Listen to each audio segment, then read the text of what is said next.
ज्योतिष में नवग्रहों को बहुत ज्यादा महत्व दिया जाता है। जितनी भी भविष्यवाणियां की जाती हैं वो हमेशा नवग्रहों के आधार पर की जाती हैं।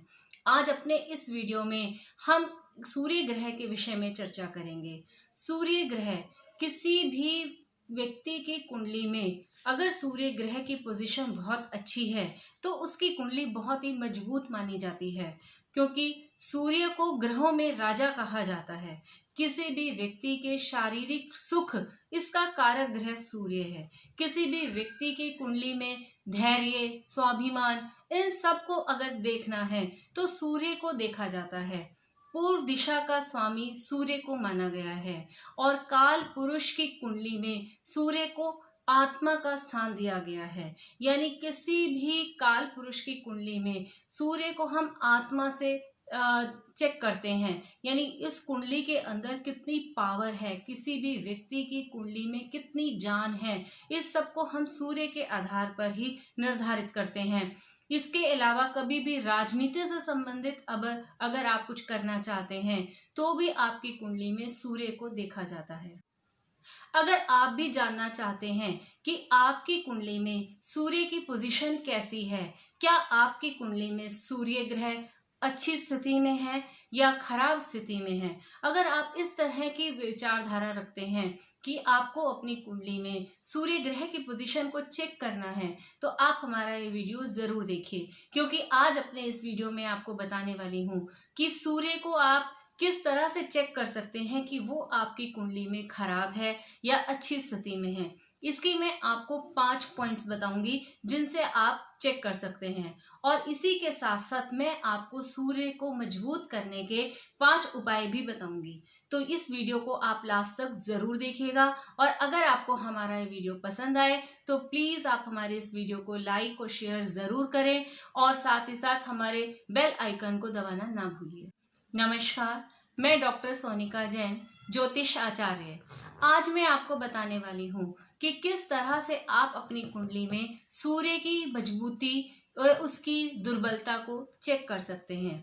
फर्स्ट पॉइंट, अगर आपके अपने पिता के साथ संबंध अच्छे नहीं हैं, किसी भी विषय पर आप लोगों के विचार मतभेद हो जाते हैं, आपकी आपस में अनबन रहती है, तो इसका मतलब है कि आपकी कुंडली में सूर्य की पोजीशन अच्छी नहीं है।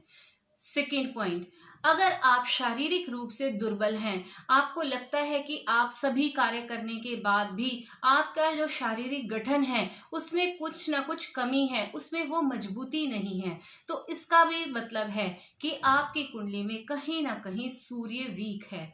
थर्ड पॉइंट, अगर आपको नेत्रों से संबंधित समस्या है, खास तौर पर दाहिने नेत्र में अगर आपकी समस्या है, तो इससे भी आप पहचान सकते हैं कि आपकी कुंडली में सूर्य की पोजीशन अच्छी नहीं है। फोर्थ पॉइंट, अगर आपके सरकारी तंत्र के साथ संबंध अच्छे नहीं रहते, आप किसी भी बात पर उनसे मतभेद कर जाते हैं या फिर आपको उनसे कोई लाभ नहीं मिल पाता, अगर आप सरकारी तंत्र से जुड़कर कोई काम नहीं कर पा रहे हैं, तो इसका मतलब है कि आपकी कुंडली में सूर्य की पोजीशन अच्छी नहीं है। और पांचवा पॉइंट, अगर आपके अपने उच्च अधिकारियों के साथ अच्छे संबंध नहीं हैं, किसी भी बात पर आपके बीच में मतभेद हो जाता है, तो इसका मतलब है कि आपकी कुंडली में कहीं ना कहीं सूर्य की पावर कम है। तो अब मैं आपको बताने वाली हूँ ऐसे 5 उपाय जिनको करने से आप अपनी कुंडली में सूर्य को पावर दे सकते हैं। तो सबसे फर्स्ट नंबर पर आपको सूर्य को जल देना है। जब भी कभी आप सूर्य को जल दें तो सूर्य उदय के समय आपको जल देना चाहिए, और सूर्य को जल देते समय आपको ओम ह्रां ह्रीं से सूर्याय नमः इस मंत्र का कम से कम 9 बार उच्चारण जरूर करना चाहिए। दूसरा पॉइंट, आपको सूर्य को अगर मजबूत करना है तो अपने पिता या पिता समान व्यक्तियों के चरण स्पर्श करने चाहिए। आपको उनको आदर सम्मान देना चाहिए, इससे सूर्य को बहुत बल मिलता है। तीसरा पॉइंट, आप माणिक भी ग्रहण कर सकते हैं। माणिक यानी रूबी, आपको रूबी धारण करना चाहिए। फोर्थ पॉइंट, आपको किसी भी धर्म स्थान पर 9 किलो यानी 9 kg गेहूं का दान करना चाहिए। ये भी एक बहुत ही अच्छा उपाय है। और पॉइंट, आपको 4 तांबे के सिक्कों का हर रविवार को जल प्रवाह करना चाहिए। अगर आप इन उपायों को करते हैं तो आपकी कुंडली में सूर्य को बल मिलेगा और आप जो भी आपकी ये समस्याएं हैं, सूर्य से संबंधित जो समस्याएं हैं, वो धीरे धीरे आपकी दूर होने लगेंगी।